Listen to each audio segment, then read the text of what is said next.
Good evening, everybody. Selamat malam semuanya. Kasih Dele. Wish you all are healthy and stay safe. Thank you, Bante, for allowing me to use this platform. And let me do a short prayer first.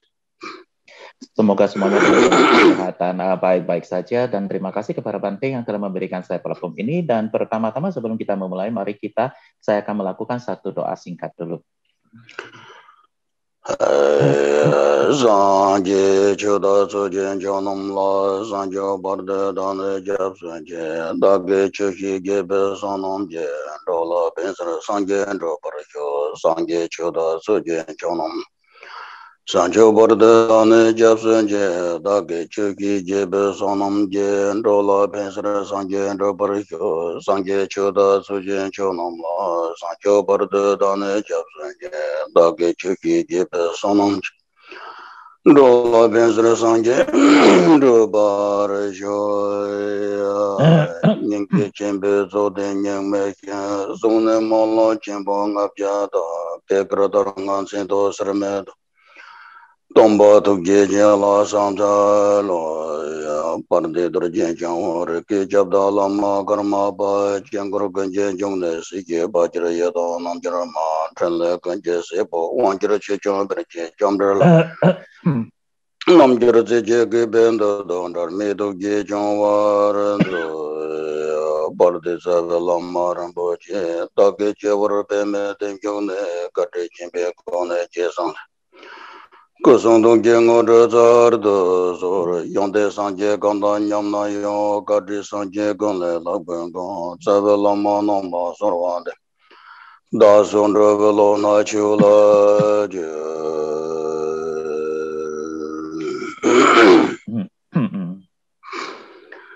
Okay, as usual, first of all, we all generate pure motivation that I'm going to listen this session of discussion in order to benefit all my mother sentient beings. With that kind of motivation, then we start our discussion on jewel ornaments of liberation. Jadi sebagaimana biasanya, marilah kita pertama-tama membangkitkan satu motivasi yang murni dulu, yaitu saya akan mendengarkan ataupun terlibat dalam diskusi Dharma ini untuk memberikan manfaat bagi semua bunda makhluk hidup. Dengan motivasi yang demikian ini, marilah kita memulai pembahasan kita tentang hiasan permata pembebasan. Okay, the jewel ornaments of liberation composed by Lord Gambopa, who's a very highly accomplished master in Kaji lineage. And then the content of these jewel ornaments of liberation has 6 main chapters. The first, Buddha nature as a primary cause, and the second, the precious human body as a working base, and the third, spiritual master or the guru as a conditional support.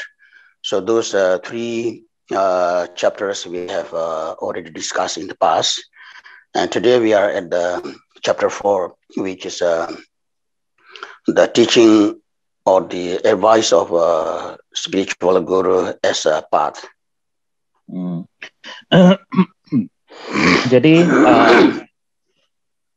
Jadi ornamen pembebasan, ya, ornamen permata pembebasan ini yang ditulis ataupun digubah oleh Gampopa, yang mana adalah merupakan seorang guru besar yang mempunyai pencapaian sangat tinggi sekali di dalam tradisi Kagyu. Dalam ajaran ini memiliki 6 bab ataupun 6 chapter. Ya, jadi yang pertama adalah Buddha nature ataupun benih kebudayaan, yang mana adalah sebagai sebab utamanya. Yang kedua adalah tubuh manusia yang berharga sebagai landasan daripada upayanya, dan yang ketiga adalah sang guru ataupun sahabat spiritual yang menjadi kondisi pendukungnya, dan yang keempat hari ini adalah kita masuk pada yang keempat adalah ajarannya ataupun petunjuk-petunjuknya. And the first 3 chapters that Buddha nature that Gampopa explained that we all has Buddha nature, and then the second we have obtained the precious human body, and third we have met the spiritual guru. So those are the facility or the requirement for the practice, the path of enlightenment. So those all we already have, and we are complete. And now we are at the chapter 4, which is the main topic of this discussion, teaching of Gampopa. And that also has the teaching of impermanence, which is an antidote to attachment in this life. That part we already explained last time. Jadi di mana kita ketahui bab yang pertama adalah bab pertama membicarakan tentang benih kebudayaan, di mana di sini Gampopa mengatakan bahwa kita sesungguhnya semuanya memiliki benih kebudayaan, atau sesungguhnya kita semua memiliki benih kebudayaan tersebut. Yang kedua adalah pada saat ini kita juga memiliki tubuh manusia yang berharga, dan yang ketiga adalah pada saat ini pun kita telah bertemu dengan guru yang berharga. Oleh sebab itu, maka keseluruhan persyaratan untuk menjalan ataupun mempraktikkan jalur pencerahan itu sesungguhnya sudah kita miliki, sudah kita penuhi. Dan bab yang keempat ataupun chapter yang keempat adalah merupakan topik pembahasan daripada pengajaran ini, dan bagian bab keempat ini pun masih dibagi atas dua kelompok. Kelompok pertama adalah ketidakkekalan, yang mana adalah merupakan antidot ataupun penawar pada kemelekatan kehidupan ini, yang mana sesungguhnya sudah kita diskusikan pada minggu yang lalu. And then second category of this the teaching is they explain on the suffering of samsara and the law of karma as an antidote to attach in samsaric pleasures. So from that part, the suffering of samsara we already explained, and today we are at the explanation on the law of karma. Actually, this the first impermanence and the suffering of samsara is to knowledge that why we are here and what is the fault if we are in samsara. And today is the law of karma. Actually this what is the cause of this having we are still in samsara or experiencing suffering, and how to liberate from this samsara. So these are the in the teaching of law of karma. Jadi kategori yang kedua di sini adalah dari ajaran ini adalah menjelaskan tentang penderitaan alam samsara ini dan juga hukum karma. Jadi kedua hal ini adalah merupakan penawar daripada kemelekatan pada kesenangan pada samsara ini. Dan ajaran tentang penderitaan ini mengajarkan kita ajaran tentang mengenai penderitaan itu adalah mengajarkan kita sebagai satu pengetahuan, sedangkan ajaran tentang hukum karma ini adalah menjelaskan kenapa sampai saat ini apa sebabnya kita masih ada di sini dan mengapa kita masih mengalami penderitaan dan bagaimana terbebaskan dari masalah ini. Okay, so last 2 weeks ago we have discussed the suffering of samsara from hell to until heaven or the God realms. So now those sufferings come from where? What are the cause? Is in the many of sutra mentioned that the samsara is the motive of karma, or in the sutra of compassion lotus mentioned that samsara is a design of karma, which means samsara has many different types of life, many different types of physical and mental experience experienced by those beings are all because of different karmas. The karma has such different levels, different types. So because of that, this world or samsara has this that much of different life types and experiencing suffering and experience the happiness. Jadi 2 minggu yang lalu kita telah menjelaskan tentang penderitaan-penderitaan yang ada di dalam samsara. Kita telah menjelaskan tentang penderitaan dari alam neraka hingga ke alam dewa yang tertinggi. Lalu kita telah menjelaskan dari mana penderitaan itu berasal dan sebab-sebab daripada penderitaan di dalam dan seterusnya. Dan di dalam banyak sutra dikatakan bahwa samsara itu adalah merupakan motif daripada karma. Dan di dalam Mahakaruna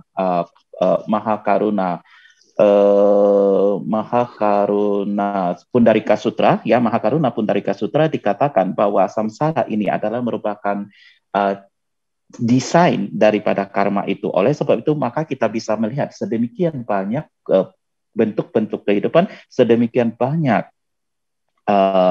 bentuk-bentuk penderitaan yang dialami dan sebagainya. Dan semua ini adalah disebabkan karena karma yang berbeda. Karena terdapat demikian banyak tingkatan karma dan juga banyak sekali jenis-jenis karmanya, maka kita bisa melihat kenyataan bahwa terdapat sedemikian banyak kehidupan, bentuk-bentuk kehidupan, dan demikian juga terdapat sedemikian banyak bentuk-bentuk pengalaman penderitaan di dalam hidup dan sebagainya. So in the Abhidharma also mentioned that the world is a product of karma, which means that karma created by ourselves. So it's our own creation. There is no other like a creator or anyone, but it's basically we create by our own. All is our own result of our own creation. That's called karma, and that has two categories, which is mental creation of karma and physical karma of action.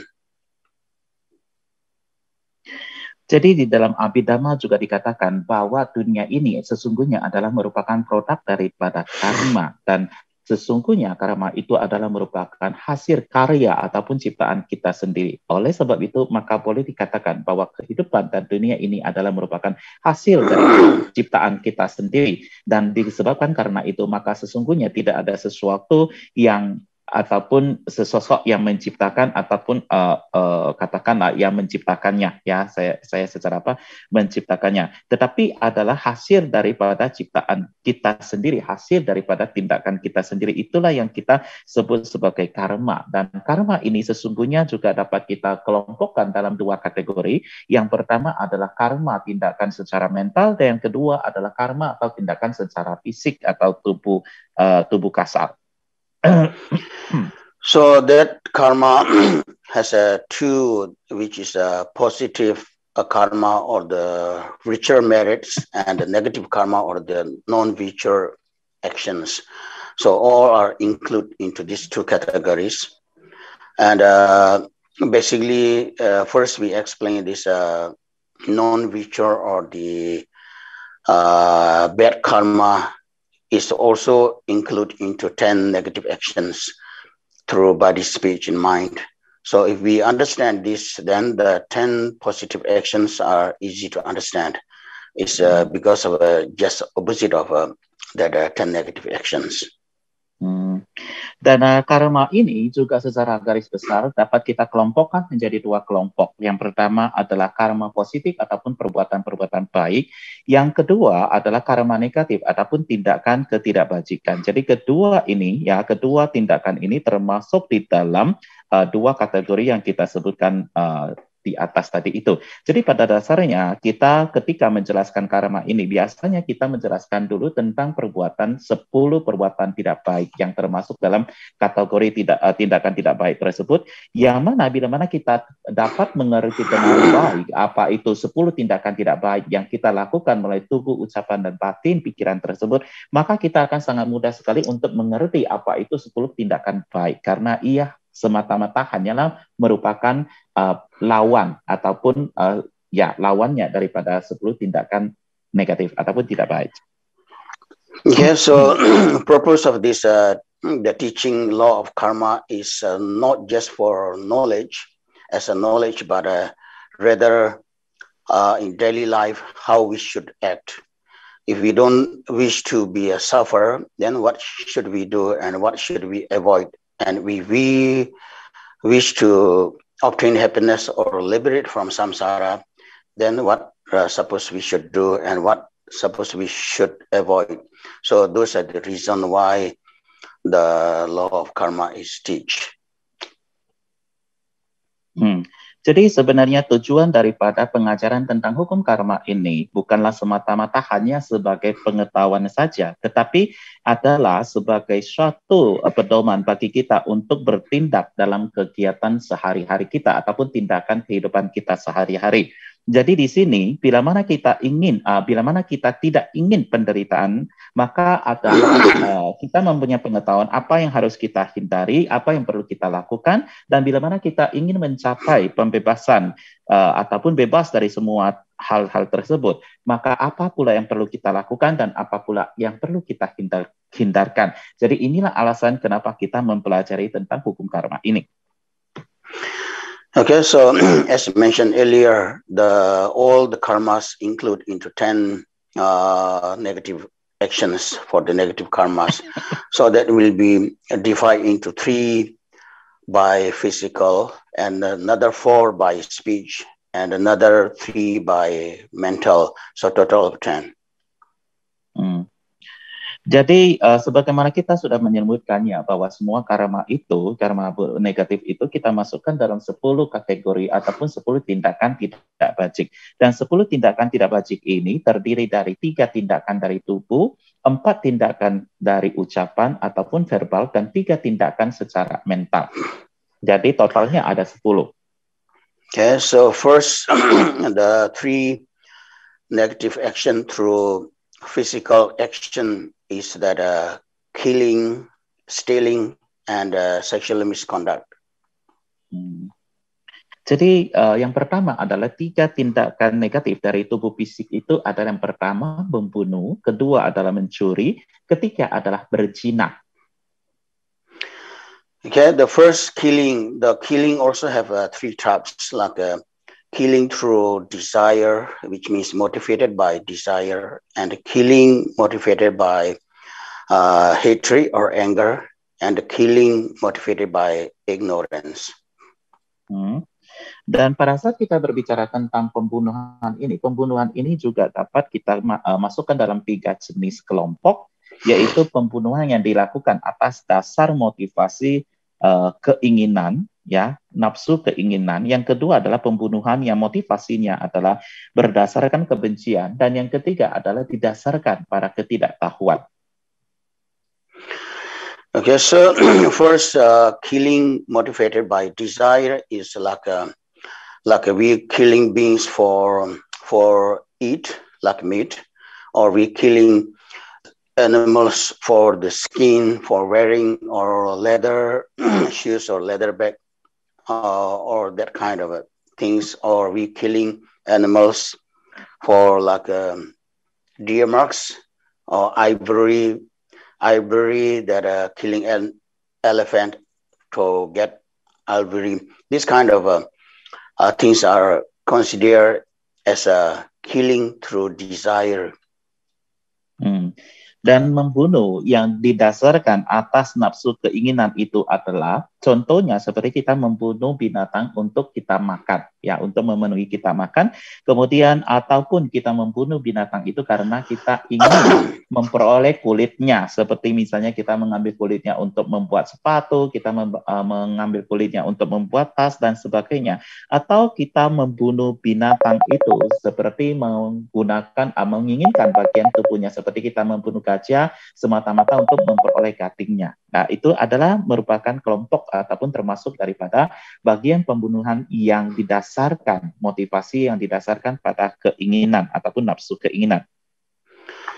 And then the second, the killing motivated by anger is like we are killing somebody while fighting in the war, or we kill somebody that we doesn't like, or whatever way that we kill by jealousy, or we kill somebody anyway by we don't like it. So that is include into killing through anger. Jadi yang dimasukkan ataupun yang termasuk dalam kategori membunuh didasarkan atas kemarahan adalah contohnya kita membunuh seseorang dalam pertengkaran ataupun perkelahian, ataupun kita membunuh seseorang karena kita tidak senang pada orang itu, atau kita membunuh orang itu disebabkan karena kita iri terhadap orang itu, atau kita membunuh orang itu karena kita tidak suka sama orang itu, dan sebagainya. Jadi semua pembunuhan yang terjadi atas motivasi demikian ini adalah termasuk dalam kategori pembunuhan jenis pembunuhan yang disebabkan karena ataupun berdasarkan kebencian ataupun kemarahan. Okay, and then the killing motivated by ignorance is that sometimes we don't know that it is a sin. Like some tradition believe that sacrificing animal to offer to the God or whatever. And also sometimes people fishing for fun, hobby, these kind of things, killing through ignorance. Dan membunuh yang didasarkan pada motivasi ataupun yang berlandaskan ketidaktahuan itu adalah kadang-kadang kita tidak tahu bahwa tindakan pembunuhan ini adalah merupakan suatu tindakan yang negatif ataupun yang tidak baik. Contohnya adalah misalnya kita melakukan pembunuhan binatang itu semata-mata sebagai pengorbanan kepada dewa dan sebagainya, ataupun kita melakukan kita pergi memancing hanya untuk hobi. Jadi semua contoh demikian ini adalah termasuk dalam kategori jenis membunuh yang dimotivasi oleh ketidaktahuan. So those all of them are included into killing, but why Gampopa explained this the different types of killing because of a motivation is the result itself relatively be different. So that's why he categories for these three types of killing. Ya, jadi semua bagian ataupun semua tindakan ini sesungguhnya adalah termasuk dalam pembunuhan. Lalu kenapa Gampopa menjelaskan tentang jenis-jenis terjadinya pembunuhan ini ataupun jenis-jenis pembunuhan yang berbeda berdasarkan motivasi ini? Ya, karena sesuai dengan motivasi maka akibat yang dihasilkan daripada membunuh dengan motivasi yang berbeda ini pun akan memberikan akibat yang berbeda. So the karma of killing also divide into three types, which means like three layers, three deep and then lighter and very lighter one. Karma, actually the one karma of creation, it doesn't will loss. If once you receive it, you will receive it many times.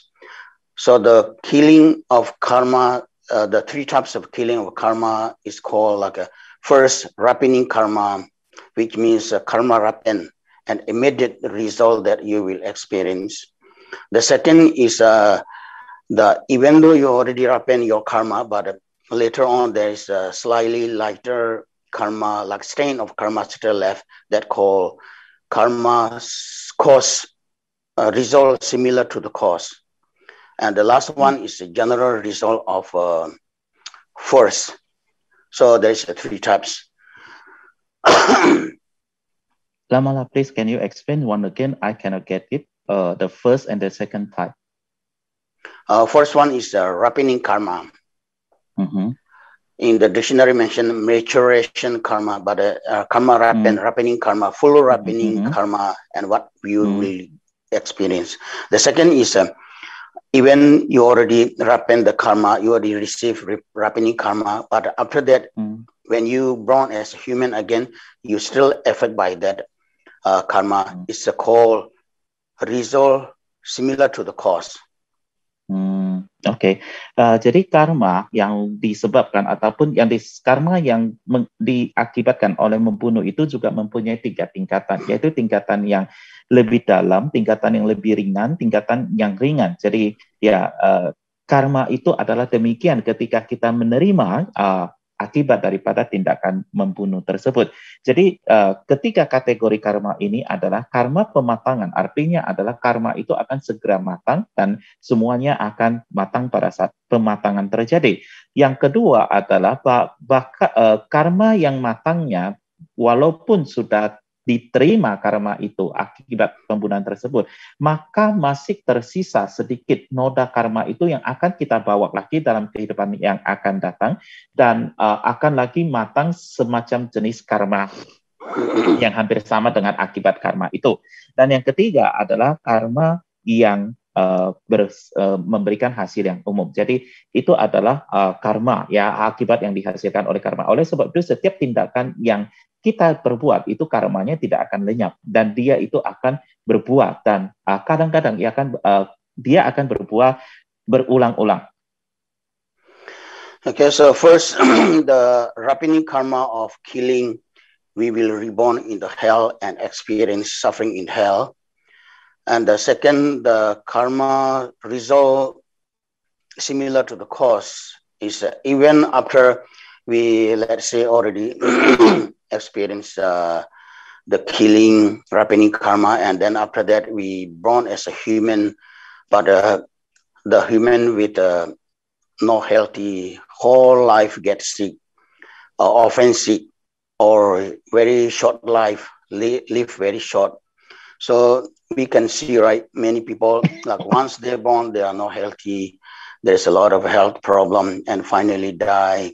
Many people always have a short life. Those are the cause similar, result similar to the cause of a killing. Jadi karma yang matang itu dalam pembunuhan itu adalah contohnya terlahirkan di alam neraka dan mengalami pengalaman penderitaan di alam neraka. Yang kedua adalah karma yang walaupun ya pembunuhan itu walaupun sudah matang, misalnya kita telah menerima akibat karma pembunuhan tersebut, namun ia masih ada sisa, sehingga pada saat kita terlahirkan di alam manusia, maka kita akan terlahirkan sebagai seseorang yang mungkin mengalami permasalahan di dalam kesehatan kita, mungkin tidak mempunyai kesehatan yang baik, ataupun seseorang yang memiliki usia yang pendek. Jadi kita dapat melihat kenyataan bahwa kadang-kadang kita bisa melihat seseorang yang begitu dilahirkan, ia selalu memiliki permasalahan kesehatan, kemudian juga ada orang yang pendek umur dan sebagainya. Jadi ini adalah merupakan hasil dari karma yang hampir persis dengan karma tindakan pembunuhan itu.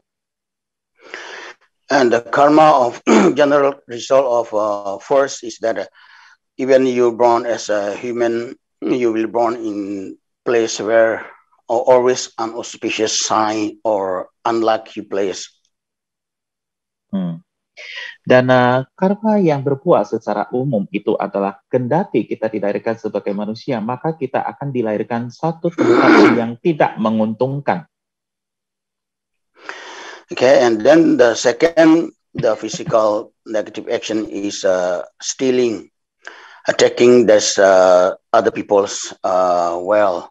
So that also has three types: stealing by power, which means by force, and stealing by secretly, and the third, stealing by cheating, let's say like lying or cheating.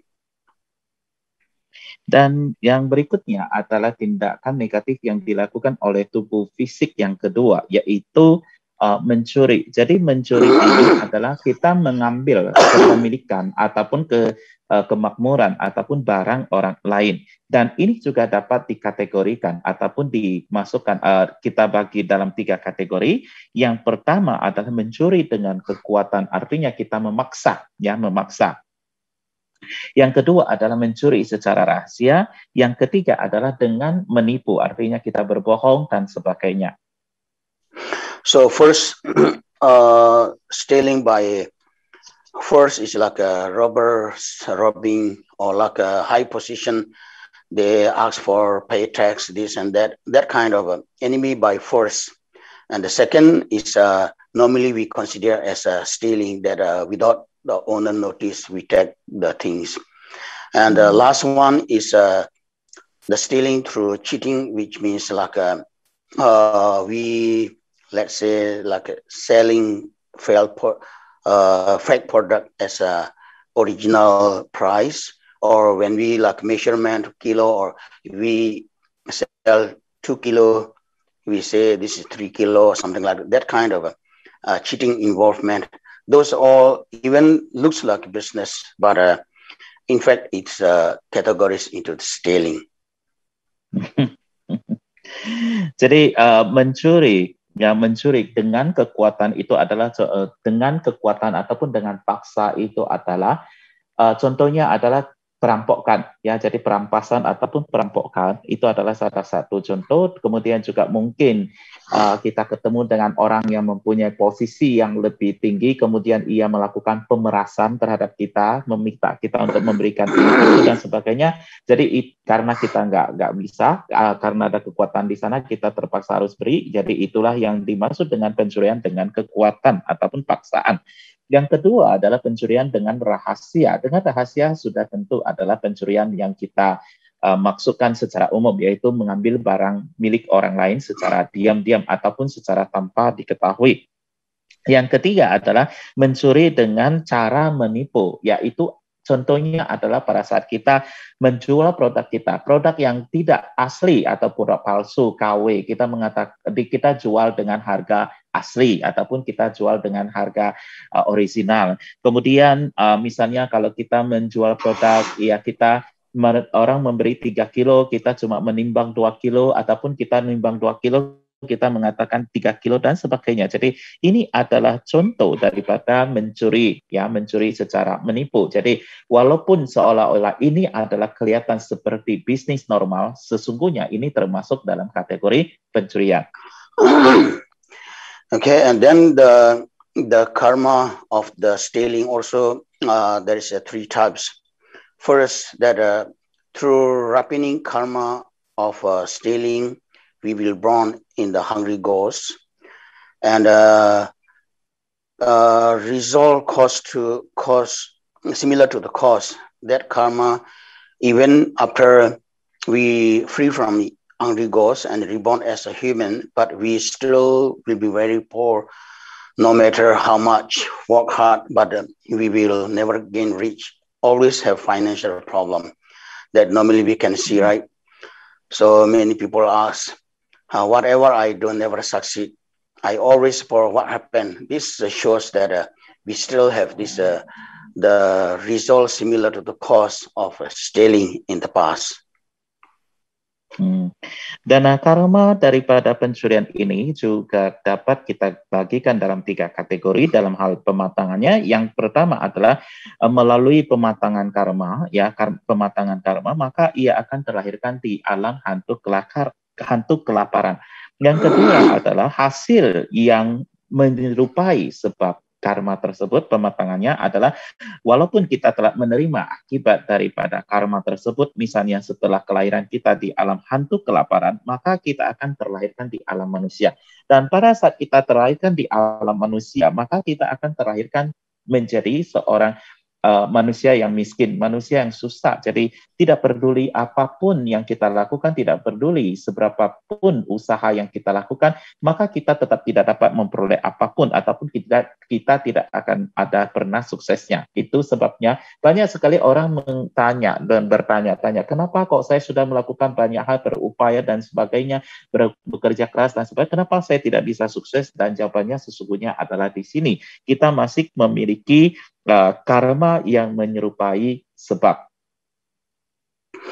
Okay, and then the karma that a general result of the first means that that person even free from that 2 karmas, but they still reborn in some place.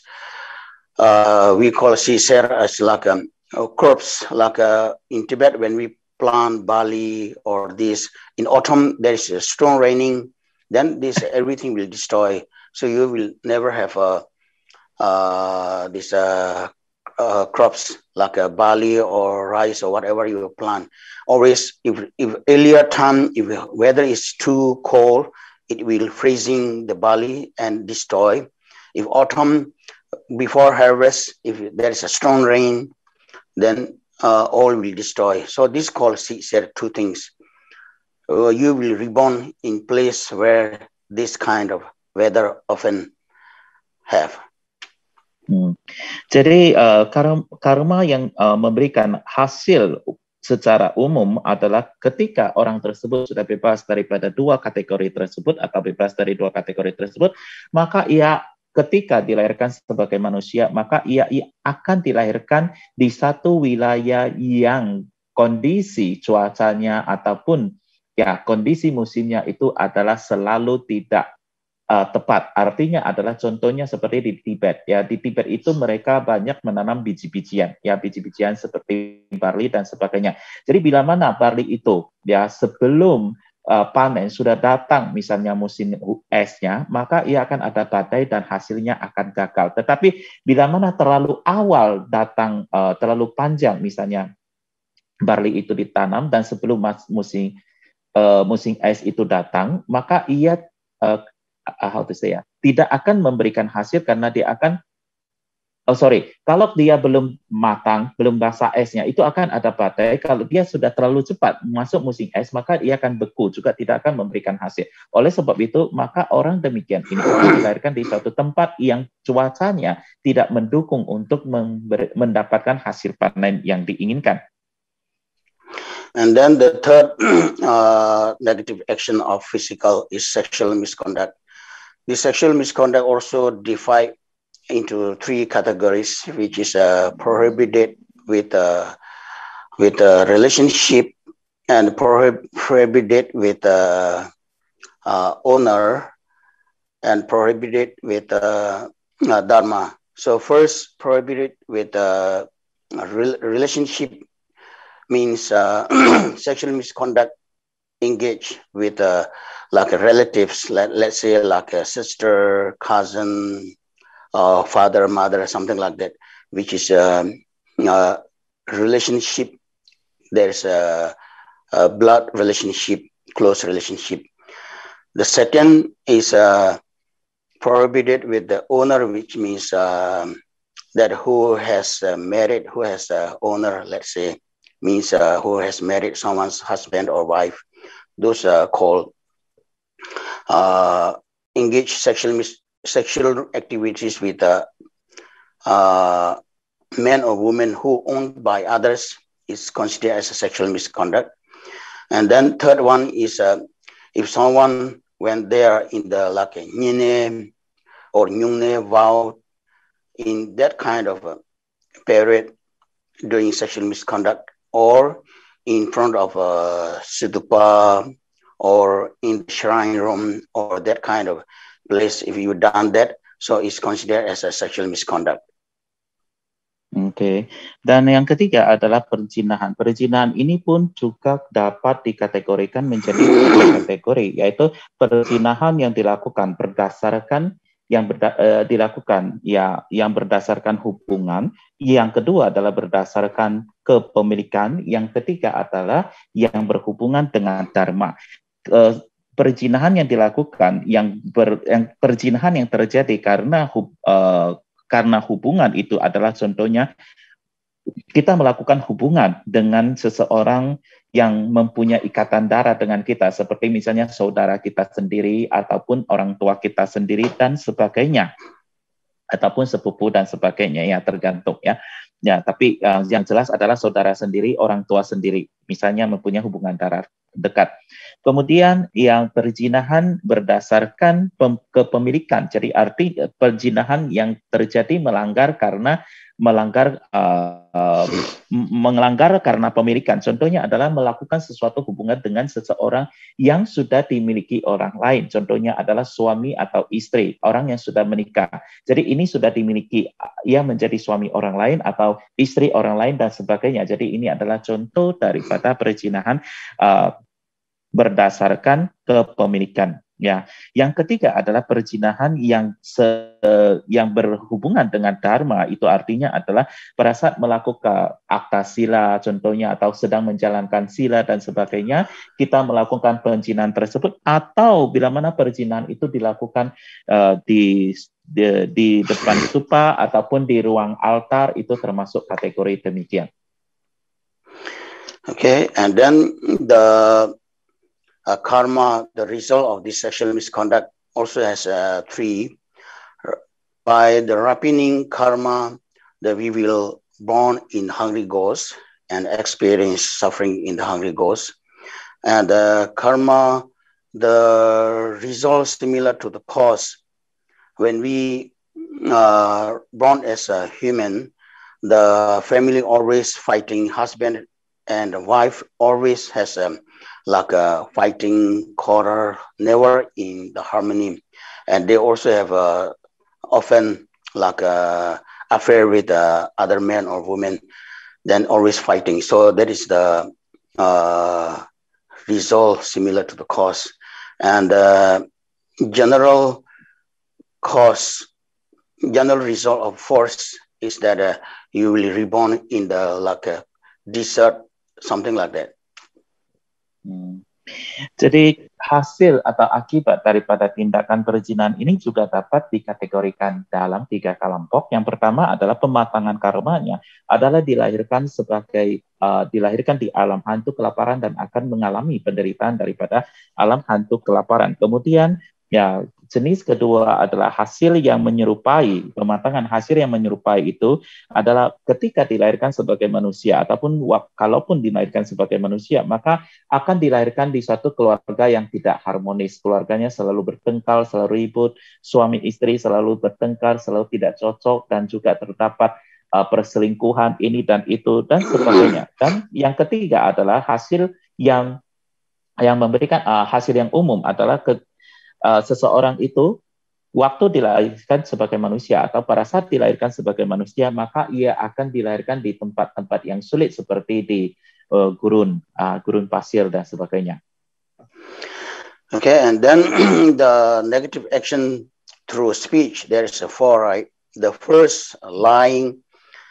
The lie has another 3 types, like a big lie and a lie for harm and the general lie. So big lie is like related to the spiritual, that if in order to gain respect and faith by others, even though you don't see the deities, but you say, I have seen Buddha, I have seen deity, even though you haven't achieved any level of spiritual achievement, but you mentioned, I have achieved seeing path and this path and bumi, something like that. That kind of lie is called big lie with spiritual. Dan yang berikutnya adalah ucapan, ya, tindakan negatif dengan ucapan. Yang di sini ya, yang pertama adalah berbohong. Ya, kita ada 4 kategori dalam tindakan negatif berdasarkan ucapan. Yang pertama adalah berbohong. Berbohong itu juga masih dapat dibagi dalam 3 kelompok atau kategori. Yang pertama adalah pembohongan yang besar. Yang kedua adalah berbohong untuk mencelakai. Yang ketiga adalah pembohongan yang umum, ya, cerita bohong yang umum.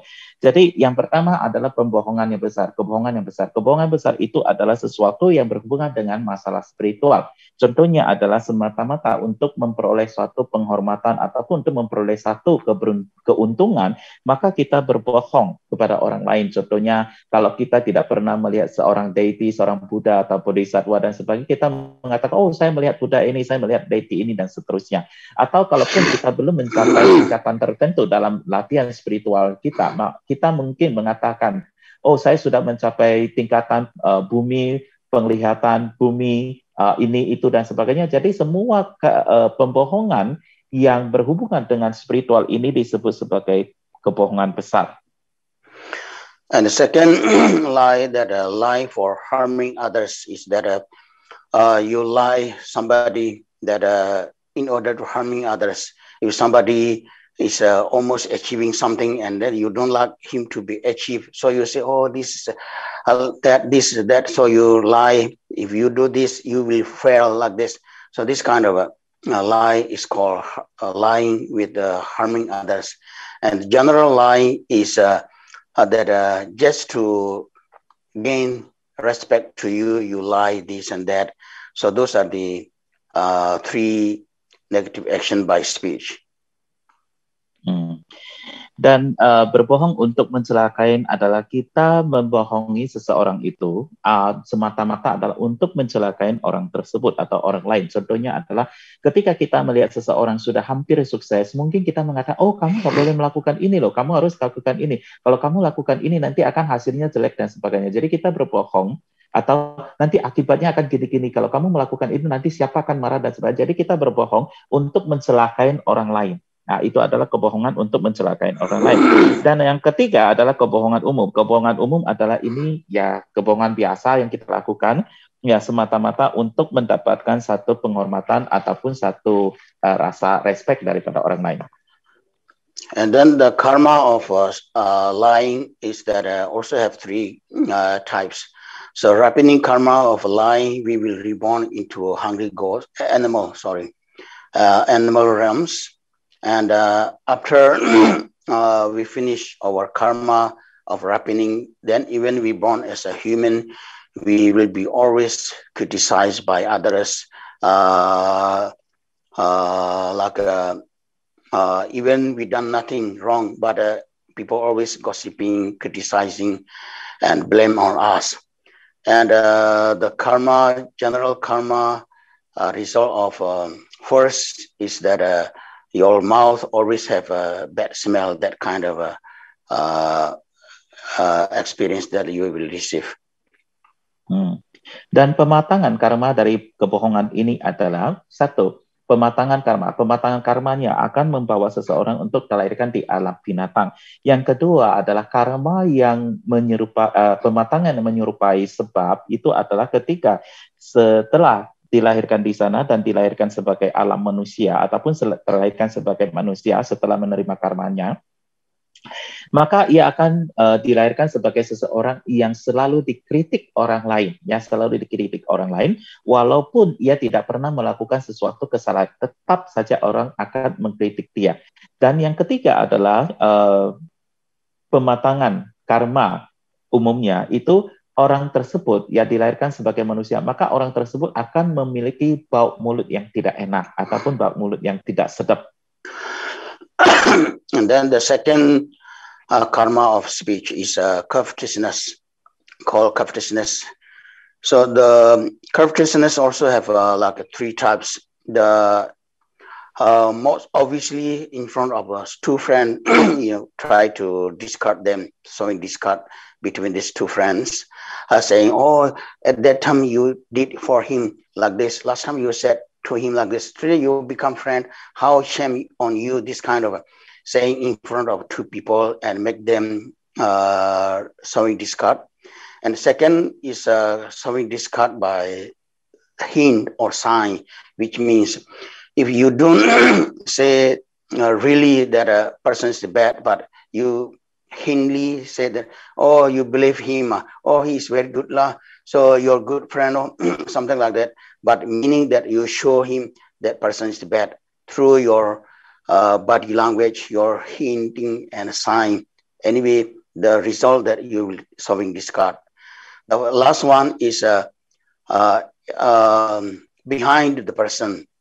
You go to some one friend and saying that other people is saying like this, he's no good, this and that. And then later come back to other people without other people's notice. So you tell him, oh, that friend telling like this, doing like that. So that's how you're showing discard between friends. So those are the showing discard. Jadi yang kedua adalah kita berupaya untuk memecah belah, ya, mengadu domba gitu ya, memecah belah, mengadu domba. Ini juga ada 3 kategori. Yang kategori pertama adalah kita secara terang-terangan ya memecah belah 2 orang teman. Misalnya kita ada 2 orang teman, maka kita mengatakan, oh tempo hari kan lu orang berantem ya, kok sekarang udah baik ya, gini-gini. Jadi kita berbicara seperti itu. Jadi kita memecah belah kedua orang tersebut. Atau yang kedua, kelompok yang kedua adalah kita tidak terang-terangan mengucapkan kata-kata aslinya, tetapi kita memberikan kode ataupun bahasa tubuhnya ataupun bahasa yang tersembunyi, ya, kita memecah belah orang tersebut. Seperti misalnya, ya lo, itu kan teman baik kamu, masa kamu nggak tahu teman baik lu lo, masa kamu gini gitu. Ini adalah contohnya. Masa kamu nggak percaya sama dia? Ini adalah contoh. Walaupun kita tidak langsung to the point, tapi sesungguhnya melalui gaya bahasa kita atau gaya tubuh kita menunjukkan satu upaya untuk memecah belah. Yang ketiga adalah kita memecah belah itu dengan cara membicarakan di belakang orang. Nah, misalnya ada dua orang teman, maka di belakang teman yang ini kita langsung ke teman A, misalnya kita langsung mengatakan, si B mengatakan kamu gini. Terus kita pergi ke B mengatakan si A mengatakan gini, melakukan ini nih pada kamu loh dan sebagainya. Jadi ini ketiga-tiganya adalah termasuk dalam kategori daripada memecah belah ataupun mengadu domba. And then the result from the sowing discard that first, the rapining karma of sowing discard, you will born in hell and experience hell suffering in the hell, and the result similar to the cause. That later, after you experience the karma of suffering in the hell, even you're born as a human, you will always never have friends. Nobody like you, and nobody want to friend with you. And finally, this the general result of force is that you will born someplace where always fighting, always war. Dan akibat dari perbuatan mengadu domba atau memecah belah ini adalah pematangan karmanya. Kita akan terlahirkan di alam neraka dan mengalami pengalaman penderitaan di alam neraka. Yang kedua adalah hasil yang menyerupai sebab adalah setelah kita mengalami pematangan karma tersebut, artinya adalah setelah kita mengalami menerima karma di alam neraka tersebut, mengalami penderitaan di sana, maka mungkin saja kita akan dilahirkan di alam manusia. Tetapi ketika kita dilahirkan di alam manusia, maka kita akan tidak memiliki teman ataupun tidak akan ada orang yang menyukai kita. Yang ketiga adalah karma yang matang secara pematangan secara umum adalah bahwa ketika kita dilahirkan di alam manusia, maka kita akan terlahirkan di suatu tempat yang selalu penuh dengan kancah pertengkaran dan kancah pertempuran dan juga peperangan. And then the third negative action by speech is harsh words. So harsh word, obviously in front of people you are making scolding, saying like you are bitch, you are this and that. When we get angry, like in the fighting, we say all sort of bad things. Like this called harsh words, obvious harsh words. Second is harsh word by sign, just like just now, by hinting that if some people, if someone's legs is no good or eyes is no good, so saying, oh, your eyes very good, your leg very good, this and that, by saying good but hinting that someone's false. So that is also included into harsh words. Last one is harsh word behind the person. So you telling people, oh, that people is very bad, that people doing like this, like that. So those are included into harsh words. Dan yang ketiga, ya ucapan yang bagian ketiga dari ucapan yang tidak benar ataupun tindakan negatif dari ucapan adalah kata-kata yang kasar. Kata-kata yang kasar ini pun dibagi atas 3 kelompok lagi. Kata-kata yang kasar yang secara terang-terangan artinya adalah ini yang sering kita lakukan pada saat kita bertengkar dengan orang lain atau dengan pada saat kita lagi bertengkar. Contohnya kita memarahin orang, kamu kurang ajar ya, kamu itu tidak tahu diri ya dan sebagainya. Itu semua adalah kata-kata kasar yang kita ucapkan secara terang-terangan. Kemudian ada kata-kata kasar yang kita tidak ucapkan secara terang-terangan, namun kita mengucapkannya bertentangan, tapi maksud kita adalah demikian. Ya, contohnya adalah, oh bagus sekali ya perbuatan kamu ya, kamu itu memang orang yang sangat luar biasa ya, bisa melakukan ini dan itu. Padahal kita maksudnya adalah untuk sudah untuk memarahin dia. Yang ketiga adalah kita melakukannya di belakang orang lain. Jadi contohnya adalah di belakang orang lain kita mengatakan orang itu jelek sekali, orang itu jahat sekali, gini dan seterusnya. Jadi itu adalah jenis contoh ataupun 3 kategori dari ucapan yang kasar. And then the karma of these harsh words, the rapine cause, because of rapine cause, you will reborn into hell. And after you experience suffering in hell by the result similar to the cause, so even you're born as a human, and you will always get bad news and sudden bad news and scolding by others. And then general cause result similar by force is that you will reborn someplace that is always criticizing and quarrel each other. Dan akibat dari perbuatan karma, ucapan kasar ini adalah pematangan karma itu akan terlahirkan di alam neraka dan mengalami pengalaman penderitaan alam neraka. Dan setelah itu hasil karma yang menyerupai, maka setelah kita mengalami penderitaan di alam neraka, kita mungkin akan dilahirkan sebagai seorang manusia, dan pada saat itu kita akan dilahirkan dengan kondisi selalu menerima karma-karma yang tidak enak, ya, karma-karma buruk secara tiba-tiba dan sebagainya. Dan juga kita akan selalu dimarahin orang lain dan sebagainya. Dan karma pematangan secara umum adalah kita akan dilahirkan di suatu tempat yang selalu terjadi kritik mengkritik. And then the last karma of speech is called senseless talk. Senseless talk also has 3 categories. Like first one that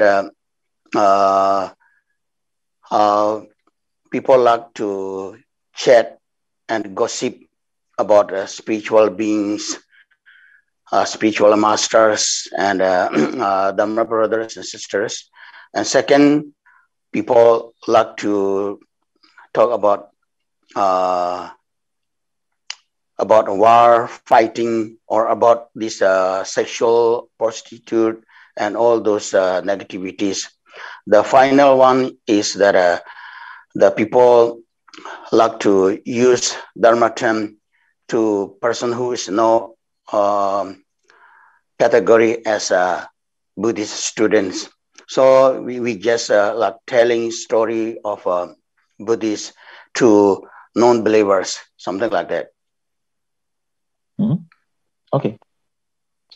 Jadi ucapan yang tidak bermanfaat ini juga dapat dikategorikan dalam 3 kelompok. Yang pertama adalah selalu berbicara, selalu gosip, selalu mengatakan tentang guru-guru spiritual atau teman-teman sedharma dan sebagainya, yang menceritakan tentang semua hal yang tidak bermanfaat itu. Yang kedua adalah berbicara tentang masalah politik lah, masalah peperangan lah, masalah seksual lah, masalah ini itu yang sejenis itu. Yang ketiga adalah selalu menggunakan istilah-istilah dharma ketika kita berbicara kepada orang yang bukan ataupun tidak mengerti agama Buddha.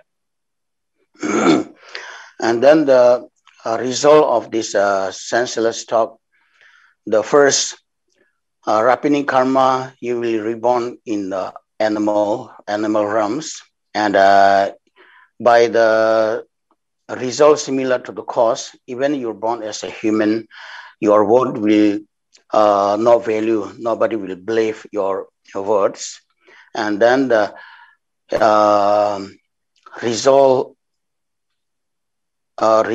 general result of force, that you will reborn place where always there is criticizing each other and lying each other. Dan akibat daripada perbuatan pembicaraan yang tidak bermanfaat itu adalah, pertama, pematangan karmanya itu akan menyebabkan seseorang itu untuk dilahirkan di alam binatang. Kemudian karma yang akibat yang menyerupai sebab itu adalah, setelah menerima pematangan tersebut, maka mungkin saja ia akan dilahirkan sebagai manusia, dan namun pada saat itu ia akan dilahirkan sebagai seorang yang tidak berguna, tidak bernilai, ya, tidak bernilai, sorry ya, dia akan dilahirkan sebagai seorang yang tidak bernilai, di mana tidak akan ada satu orang pun yang mempercayainya. Yang ketiga adalah karma, hasil umum dari para karmanya adalah pada saat ia dilahirkan sebagai manusia, maka ia akan dilahirkan di suatu tempat yang sering terjadi saling kritikan, ya, saling kritikan dan saling berbohong satu dengan lainnya. Okay, and then the last, this three negative action through mental is that first, the covetousness. Covetousness, I think just now the solving this card, I used maybe this word is maybe wrong. This covetousness is this the first in Tibetan called napsim. So this covetousness also have three: covetousness to one's own belongings, and covetousness to others' belongings, well, and covetousness to the not belong to anyone, like a treasure under the ground, something like that. So first one is that you think that like my house, my car, and my knowledge, nobody has like this. I'm the best. So kind of a proud, that kind of a covetousness to your own things is called self-covetousness. And second is if somebody possess like a good house or good car or well, so how nice if that is belong to me, how nice if that is my car or house. And last one is the treasure under the ground, let's say like a mining, gold, silver. How nice if I got many, a lot of treasure from the underground and all is belong to me. Keep thinking of this kind of thinking is called first mental creation of karma, called covetousness.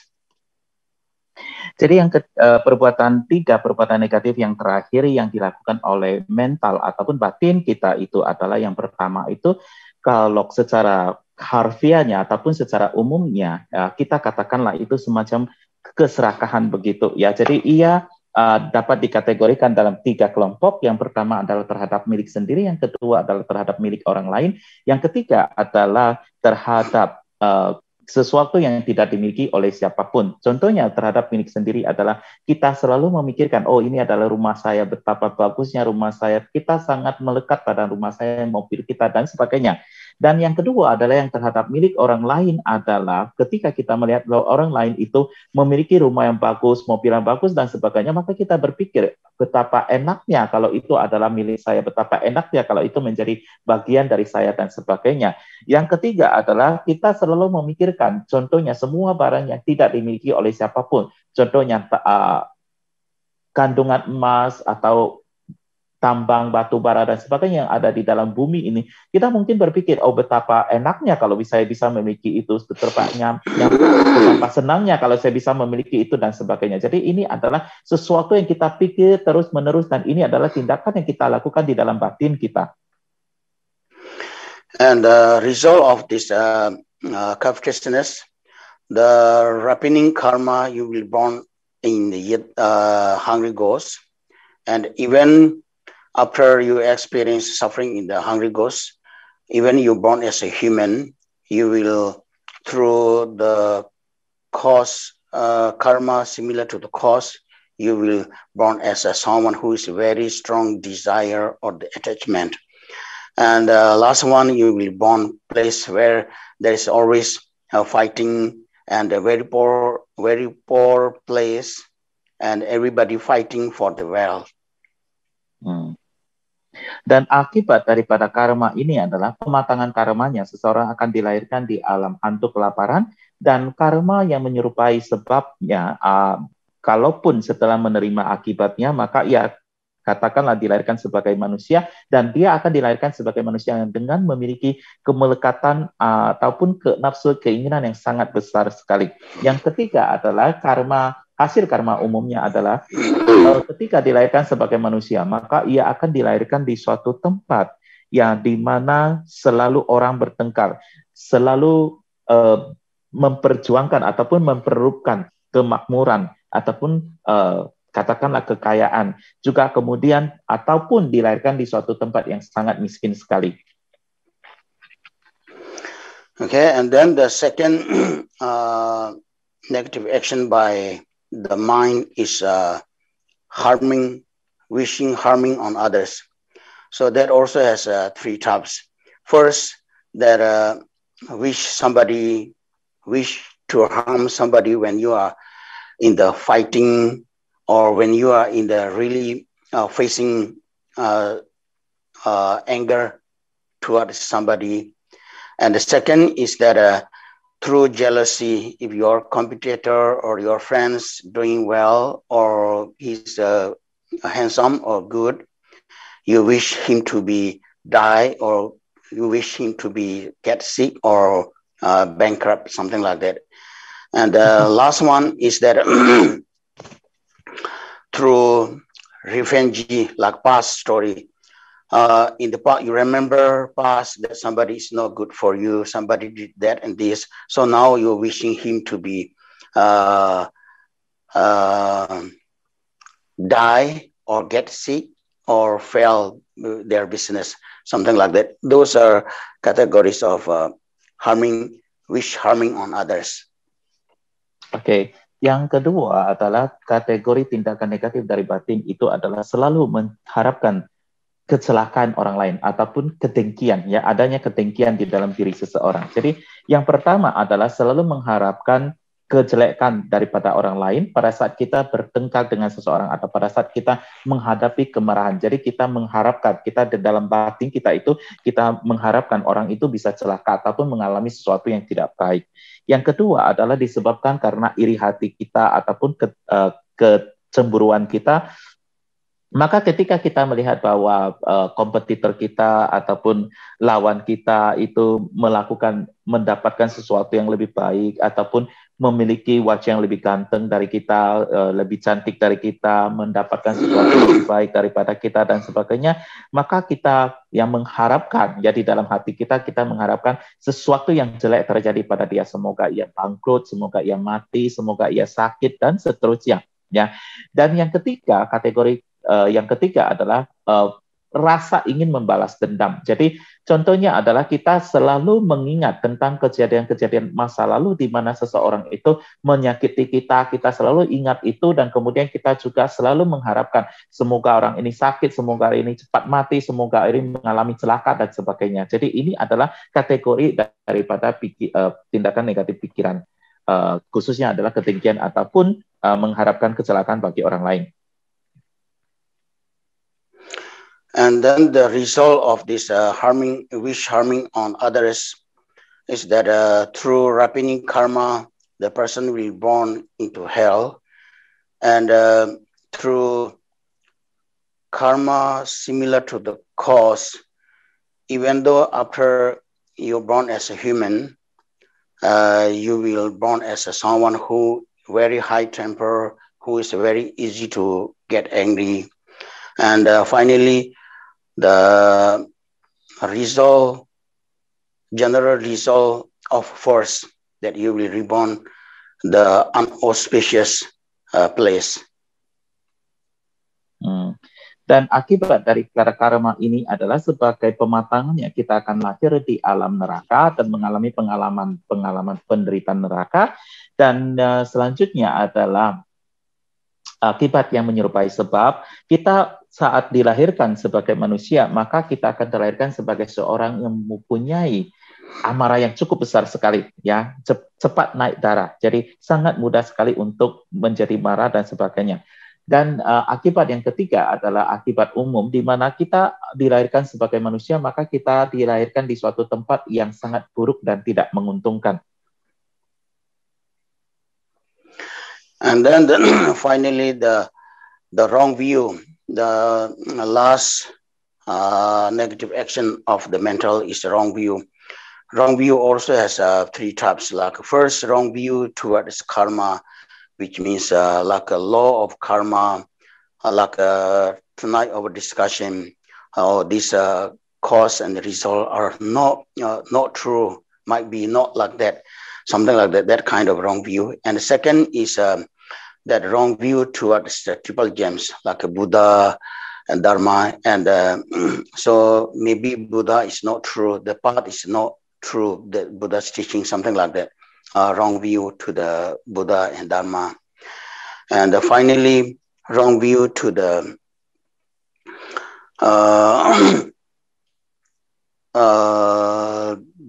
benefits of practice, that path and bhumi that you will achieve. So those are wrong view of mental. Dan yang terakhir, yang ketiga dari perbuatan perbuatan negatif batin itu adalah pandangan yang salah. Dan pandangan yang salah ini juga dapat dikategorikan ataupun dikelompokkan menjadi 3 kategori, yaitu pandangan salah terhadap hukum karma, pandangan salah terhadap triratna, dan pandangan salah terhadap manfaat. Ya, manfaat daripada menjalankan latihan. Jadi pandangan yang salah terhadap karma itu adalah bahwa kita tidak percaya hukum karma itu, ataupun ya seperti misalnya kita mengatakan, oh apa yang kita bicarakan tentang malam ini tentang karma kayaknya nggak begitulah, masuk karma begitu tidak benar, karma tidak seperti itu, dan seterusnya. Yang ataupun pandangan salah terhadap sang triratna itu adalah kita mungkin mempunyai pandangan salah. Mungkin Buddha tidak seperti itu. Mungkin Dharma tidaklah seperti itu. Mungkin Sangha tidak seperti demikian dan demikian itu. Jadi kita punya pandangan salah terhadap Triratna. Yang ketiga adalah pandangan salah terhadap manfaat daripada sang jalan. Contohnya bumi ataupun jalan yang akan kita capai dan sebagainya. Ya, itu adalah contoh pandangan salah. And then the result of this wrong view, the first, by Rapini karma, you will born as an animal, and by the result similar to the cause, you will, even you born as a human, you will very stupid, like a very ignorant people, and finally, by the general result of the first, you will born place where there is no Buddha Dharma. Dan akibat daripada tindakan negatif pandangan salah ini adalah hasilnya kita akan dilahirkan sebagai binatang, dan hasil yang menyerupai sebab itu adalah ketika kita dilahirkan sebagai manusia, maka kita akan dilahirkan sebagai seseorang yang sangat bodoh sekali, yang penuh dengan ketidakketahuan, dan hasil umumnya adalah ketika kita dilahirkan sebagai manusia, maka kita akan dilahirkan di suatu tempat yang tidak ada Buddha Dharmanya.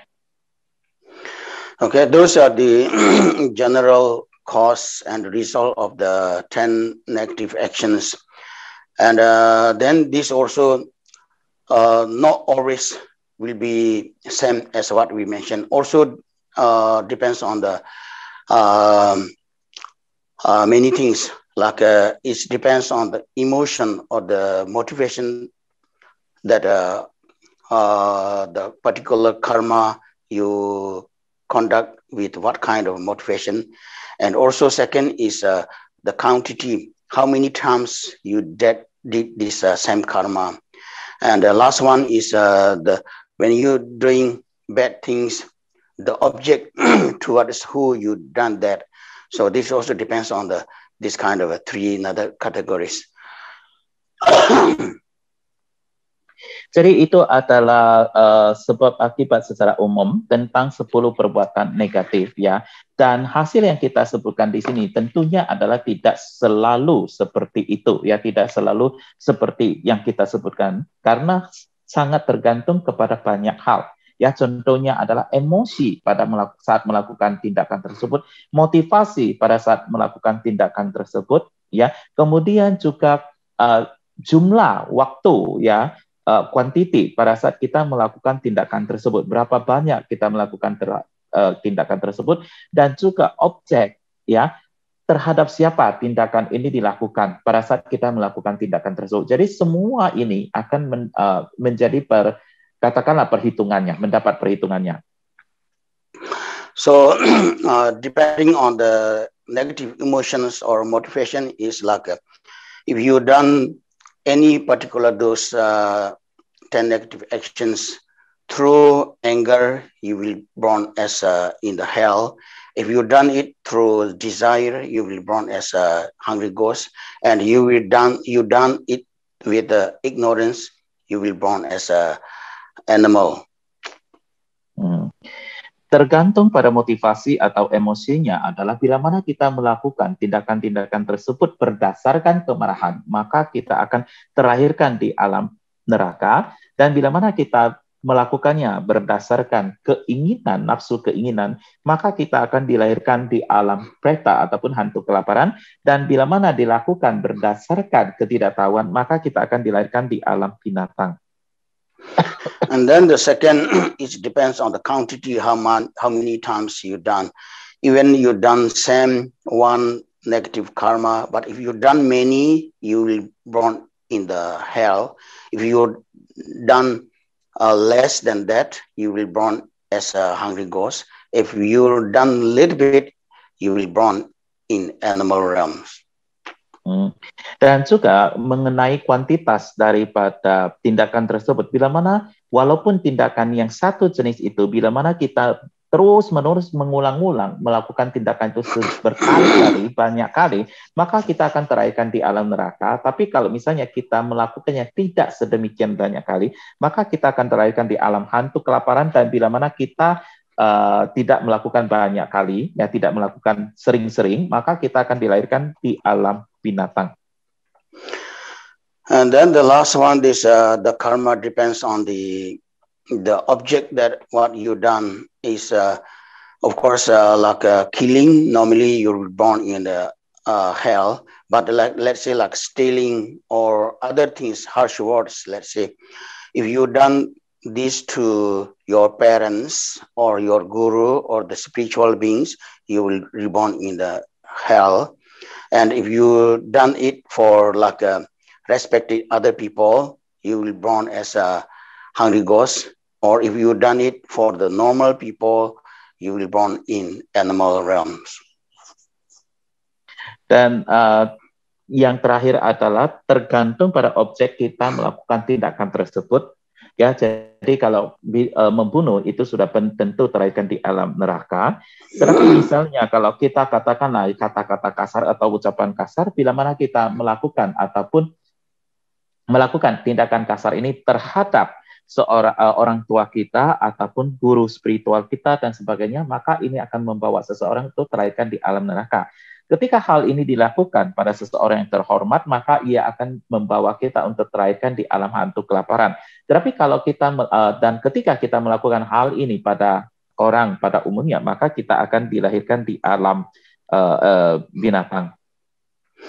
So those are the 10 negative actions or negative karmas, and then the opposite of that, like instead of killing, we save life.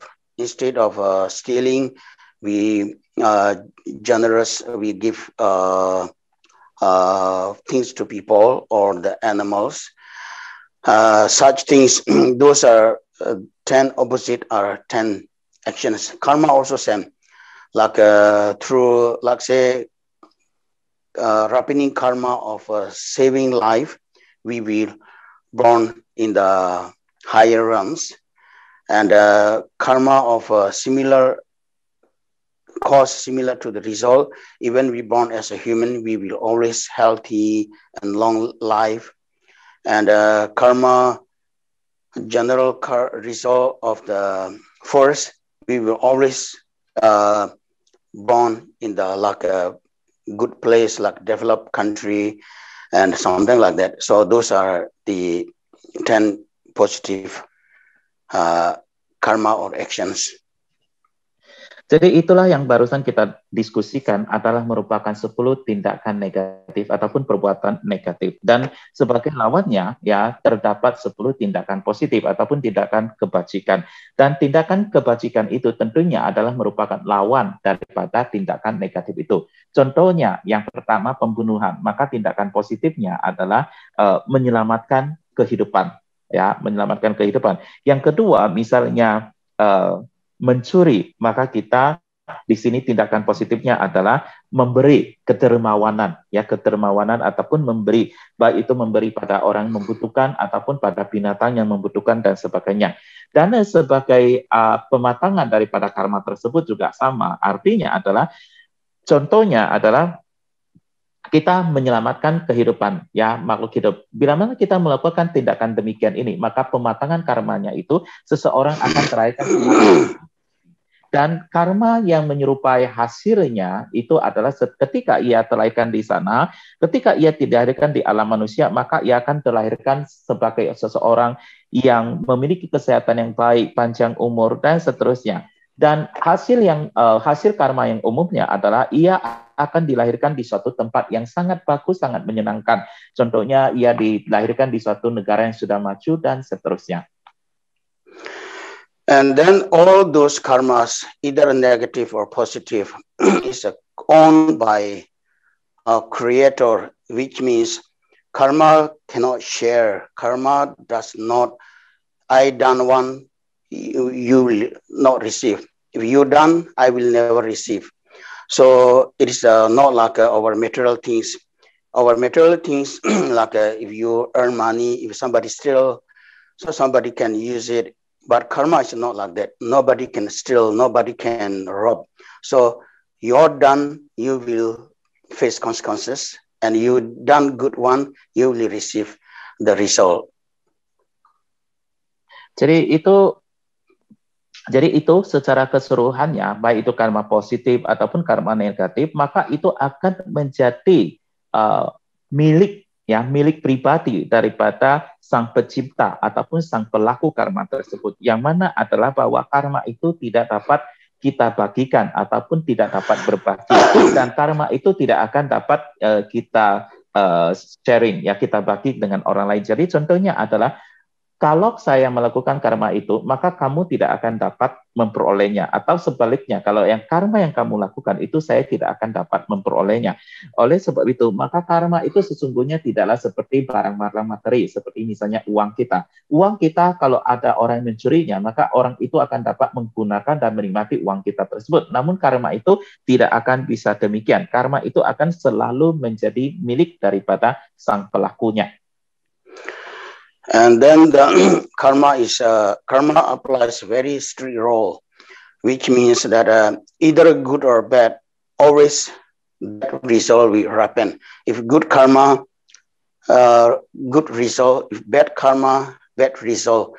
There's never like exchange or mistaken. Like our ordinary things, sometimes we done something bad, but if later, fortunately, if some things happen, so that's lucky I done that, something like that could be happen, right? But karma has never like that. So if good means you will always receive good result. If bad means you will always receive bad result. Jadi karma itu adalah merupakan suatu hukum yang sangat tegas, ya sangat tegas sekali, di mana perbuatan baik atau perbuatan buruk itu akan memberikan hasilnya persis seperti apa yang kita lakukan dan tidak akan pernah salah. Jadi tidak seperti misalnya tindakan kita, ya tindakan umum kita. Mungkin kita melakukan tindakan kesalahan, namun kita masih mengatakan, oh ya untung saya masih belum melakukan itu, sehingga ia tidak memberikan hasil yang demikian dan seterusnya. Karma itu tidak demikian. Apapun yang kita lakukan baik atau buruk itu pasti akan memberikan hasil yang persis sama seperti yang kita lakukan, yang setimpal dengan yang kita lakukan, maksud saya. And then karma has another special is that when cause is very small, but when become result will be very big. So it's multiply during the result. Just like in Buddha's story that one beggar threw peanut fall into Buddha's begging bowl, and then she get how many lifetimes become a king, right? Like that. And then even like just by saying, oh, you are like a dog, or you are like something, just by saying bad word like this, you will reborn as a dog for 500 lifetimes, something like that. There's many story, right? So just like small flame of fire can burn like a mountain. So karma's result and cause will be very much different. So even though smallest karma, we should not ignore or lock down. Jadi karma itu ada satu hal yang khusus dan istimewa lagi adalah mungkin tindakannya ataupun sebabnya kecil, tetapi hasilnya itu akan sangat besar sekali ataupun dia akan berlipat-lipat, ya, berganda, berlipat-lipat kali. Jadi contohnya adalah terdapat satu cerita di mana terdapat seorang pengemis yang tanpa sengaja, ya, melempar satu biji kacang yang masuk ke dalam mangkok patra daripada Sang Buddha, maka dari akibat perbuatan ini atau hasil perbuatan ini, ia dilahirkan sebagai seorang raja sedemikian banyak kali. Dan juga bila mana kita memarahi seseorang atau mengatakan seseorang, oh kamu itu seperti anjing, kamu itu seperti kucing dan sebagainya, maka kita akan mengalami kelahiran sebagai anjing atau kucing sebanyak 500 kali. Oleh sebab itu, maka karma yang kita lihat sebenarnya sedemikian kecil itu, tetapi ia akan memberikan akibat yang sangat besar dan luar biasa sekali. Dan itulah sebabnya maka jangan sekali-sekali kita meremehkan tindakan sekecil apapun. And then karma also will never lose. If no condition met, karma might be not happen. We don't see the result of karma, but it doesn't mean it lost. It doesn't have any expiry date. So karma will never expire. Million, billion karmas also. Once condition met, we will receive it. Either good or bad karma, never waste. Dan satu hal lagi adalah bahwa karma itu tidak akan pernah hilang, ya. Jadi ketika kita melihat seseorang melakukan suatu tindakan, kan kita merasakan kok ia tidak menerima akibat karmanya tersebut, itu semua adalah disebabkan karena kondisinya belum ketemu. Jadi karena kondisinya belum ketemu, maka karma itu tidak akan matang. Namun demikian, karma itu tidak akan pernah hilang. Karma itu tidak pernah akan kadaluarsa, ya, tidak pernah expired. Jadi karma itu walaupun sudah tersimpan sedemikian banyak juta kalpa, ketika kondisinya muncul, ya, ketemu kondisinya, maka ia akan matang. So in the Shantidewa mentioned, karma is like a we always with us like shadow, but when birds fly in very high sky, they don't see the shadow, but it doesn't mean they don't have shadow. They just doesn't see it. But once they land on the ground, the shadow will be there. Similarly, our karma looks like if we done good, there is no sign of any good karma that we can see, or some people doing bad things all the times, but it doesn't show any like a sign of a bad karma. But it doesn't mean there's no karma, but only matter is that a condition haven't met. So once condition met, then karma will happen.